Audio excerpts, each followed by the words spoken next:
Quero agradecer a Deus aí, pedir a Deus aí que venha, abençoar cada vez mais esse programa, tem sido bênção. E também quero dar uma palavra aqui, ser breve também, aproveitar o convite e dar uma palavra aqui, não quero ser demorado, pedir aos irmãos, aos ouvintes que estão aí nos acompanhando, que possam estar meditando conosco aí, juntamente com o pessoal aqui da rádio, no Evangelho segundo escreveu João. Segundo escreveu João, no capítulo 12 e no versículo 24. E depois a gente vai ler um pouquinho para trás aqui, no mesmo Evangelho, no capítulo 11 e no versículo 41. A gente vai estar dando uma breve meditação aqui, compartilhando com os irmãos aquilo que o Senhor colocou ao meu coração, e creio que essa palavra vai ser uma bênção, vai ser direcionada, eu tenho certeza, porque a palavra do Senhor diz que ela não volta vazia. Sei que vai falar comigo primeiramente, mas sei que tem muitas pessoas aí que necessitam de uma palavra, e Deus ela não nos deixa sem uma resposta. Amém, queridos? Então, vamos ler a palavra do Senhor, que se encontra no Evangelho segundo escreveu João, no capítulo 12 e versículo 24, que diz assim: em verdade vos digo, que se o grão de trigo caindo na terra não morrer, fica ele só, mas se morrer produz muitos frutos.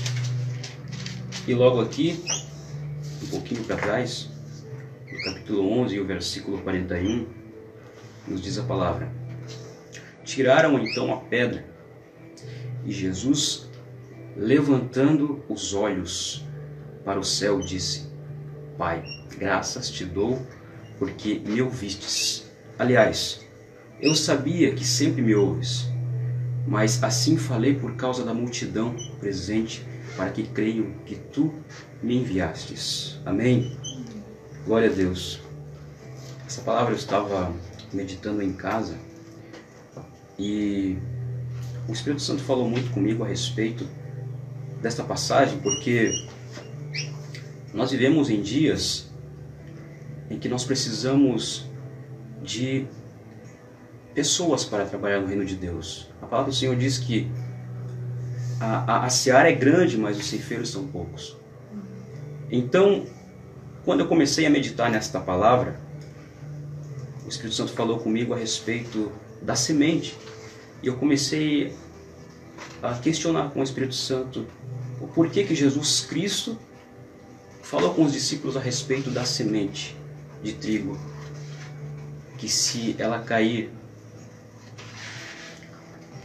como diz aqui, recapitulando aqui com os irmãos essa passagem,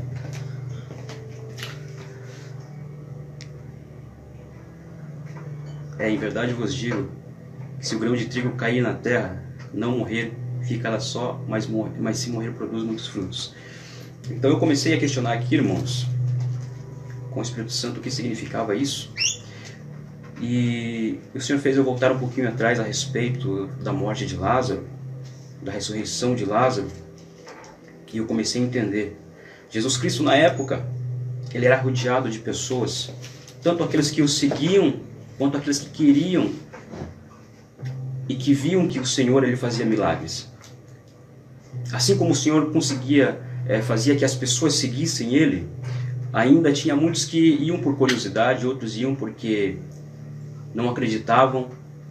Também muitos doutores da lei seguiam a Jesus Cristo, porque sabia e queriam estar por dentro do que estava acontecendo, porque havia muitos na época que eram conservadores, judeus, e conservavam as suas leis mosaicas, e isso começou a trazer um certo incômodo para os autores da lei da época.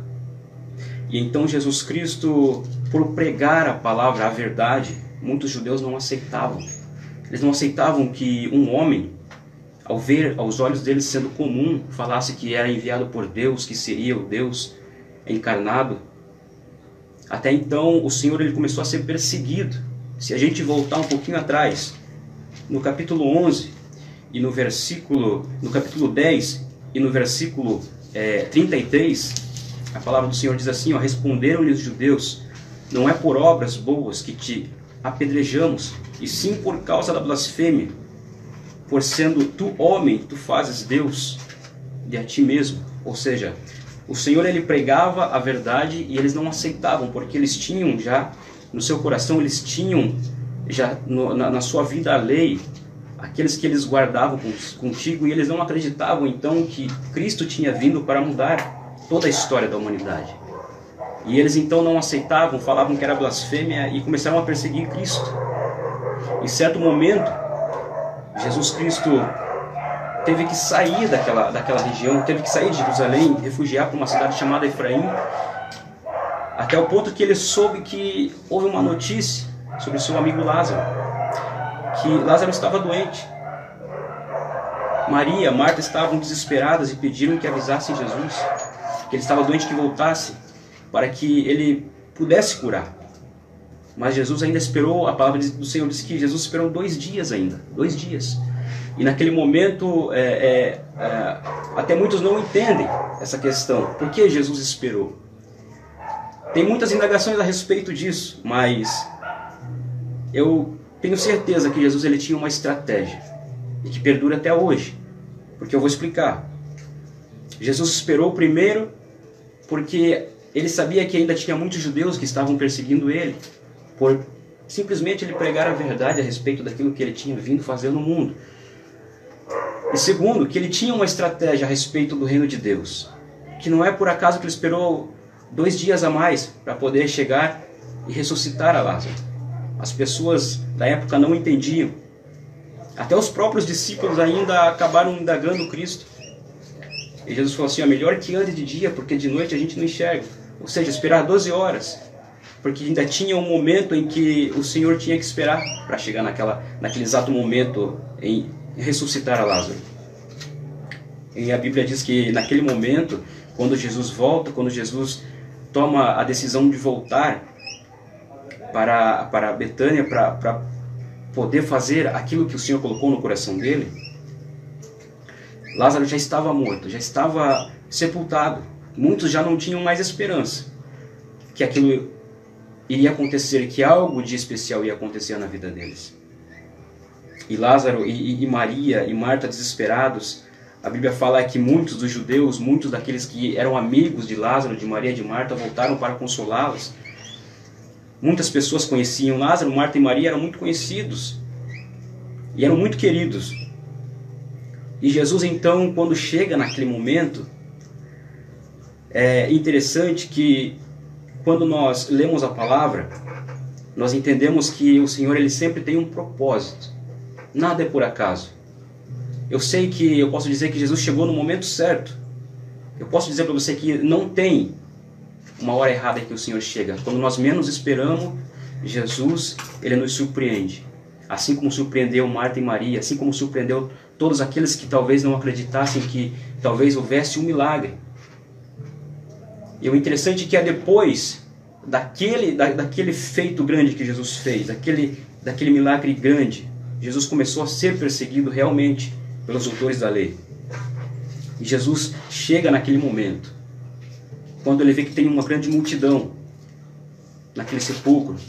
Jesus chega naquele momento e fala com o Senhor, exatamente o versículo que eu falei aqui.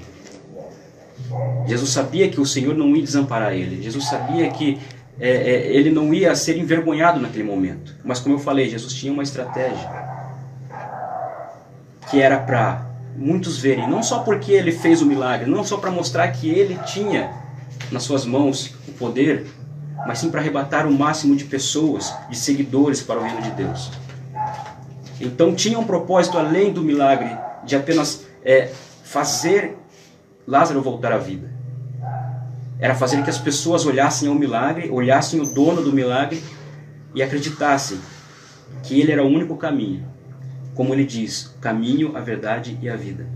Jesus Cristo ele nunca fez as coisas sem que houvesse um propósito, sem que houvesse uma estratégia espiritual. Por isso que muitos que escutavam ele, a mensagem dele da época, não conseguiam entender. Pelo fato dele pregar por parábolas, pelo fato dele pregar por em um sentido que até então as pessoas na época não entendiam, os judeus, porque eles eram tradicionais, conservadores nas suas leis, e acreditavam naquilo que eles viviam. Até então Jesus chegar e falar a verdade, eles não aceitavam. Tanto é que eu já falei que Jesus Cristo ele chegou a ser perseguido pelos judeus. E mesmo assim, o Senhor permitiu que ele passasse por isso. E ele entendeu que no momento certo que ele fizesse, há 6 dias antes, aproximadamente antes da sua crucificação, aconteceu esse grande milagre. E foi ali então que muitos viram, e foi ali então que os doutores da lei da época começaram a perseguir a Jesus Cristo. Então começaram uma perseguição forte para que ele não viesse a falar a verdade. Não só perseguiram eles, mas sim perseguiram a Lázaro. Começaram a perseguir a Lázaro. Não só o milagre, mas sim aquele que fez o milagre naquele homem. E 6 dias antes teve uma festa. Jesus estava no banquete. E nessa parte é interessante que quando eles estavam ali, todos estavam juntos, estavam os judeus, estavam as pessoas, os curiosos, estavam os doutores da lei, prontos para quererem tirar a vida de Cristo, mas não era o momento certo. Aí vem a mensagem a respeito. Por que a semente? O que significa a semente? Por isso que eu li antes sobre a semente. O que Jesus nos ensina a respeito disso é que não é só apenas ele fazer um milagre na nossa vida, não é só apenas ele nos tirar de uma vida que era toda errada, toda torta, mas se mostrar para as pessoas que através da nossa vida, ele é dono de tudo. E nós, espiritualmente falando, nós somos a semente. Jesus Cristo foi a semente. Antes dele foi Lázaro. Jesus fez de Lázaro uma semente. A semente, para ela brotar, ela tem que morrer. A semente morreu. Lázaro era uma semente, era uma forma de uma primeira semente para o Evangelho, em favor a Cristo, para que as pessoas vissem que realmente aquilo que ele tinha para fazer na vida das pessoas era muito mais simplesmente só do que apenas fazer o milagre, mas sim fazer que as pessoas enxergassem e conhecessem que realmente ele era a verdade. Até então as pessoas não acreditavam, porque elas criticavam, como eu já falei, os judeus perseguiram ele porque ele falou a verdade. E eles não aceitavam porque eles não aceitavam outro Deus, além daquilo que os judeus ensinavam para eles. Então Jesus mostrou que Lázaro foi uma forma de semente. Eu vejo que Lázaro foi uma forma de semente que morreu, mas brotou ali mesmo, sobre aquele túmulo, sobre aquele sepulcro. Fizeram que as pessoas enxergassem que realmente Cristo é o caminho, a verdade e a vida. Eles começaram a entender. E os doutores da lei da época, os fariseus, se incomodaram por isso. Por quê? Porque eles viram que Jesus estava conseguindo os maiores, o máximo de seguidores. Antes de morrer, Jesus conseguiu isso. Antes de morrer, ele queria isso. Interessante que 6 dias antes aconteceu isso. Deus permitiu isso. Aconteceu tudo isso na vida, que Jesus fizesse isso daí, porque próximo da sua morte era o que era para acontecer. Para que o máximo de pessoas, o máximo de judeus na época viesse enxergar que ele era o Deus, o Cristo que tinha vindo para a salvação. Ou seja, o Senhor ele não nos chama sem que haja um propósito. Nós somos uma semente que uma vez nós morremos para o mundo, mas brotamos no Espírito para Cristo. Lázaro foi um homem que morreu. Ao ver, os homens enxergaram que era uma morte como qualquer um, mas para Cristo não. Pelo fato de ser amigo de Cristo, pelo fato de serem amigos de Cristo. Foi algo a mais. Então eles viram. E naquele momento, a partir daquela semente que brotou, chamado Lázaro, vieram mais frutos. E a partir daquele momento, teve o banquete. Jesus estava naquela festa. Todos queriam matar tanto Jesus como Lázaro, mas não conseguiram, porque não era o momento. E então, quando Jesus foi crucificado, Jesus foi mais uma semente que morreu, mas brotou. E ele gerou frutos para o mundo inteiro. Nós somos o fruto daquilo que aconteceu com Cristo. Nós somos a semente que morremos para o mundo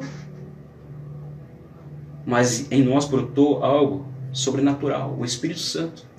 E a partir deste brotar do Espírito Santo é que nós conseguimos frutificar para o reino de Deus. Por isso que Jesus Cristo falou a respeito da semente com os discípulos, quando cai. Mas se ela morre, produz muitos frutos. Ou seja, eu e você morremos para o mundo, para as fraquezas. Todos os dias nós temos que morrer para alguma coisa, para que dentro de nós brote algo especial, para que dentro de nós cresça algo sobrenatural, para que nós venhamos agregar frutos espirituais dentro do reino de Deus. Então, não foi por acaso, mas sim por um propósito.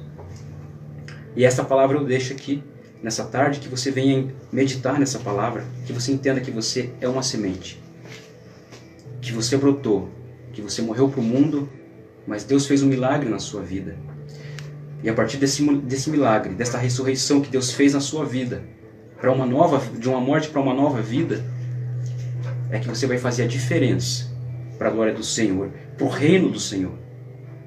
E essa palavra eu quero que você guarde no seu coração, você que está ouvindo, você que está aí prestando atenção nessa palavra, entenda que o Senhor, Ele veio para nos fazer como uma semente que vai brotar e que vai dar frutos para o reino de Deus. É isso que quero que vocês entendam nesse momento.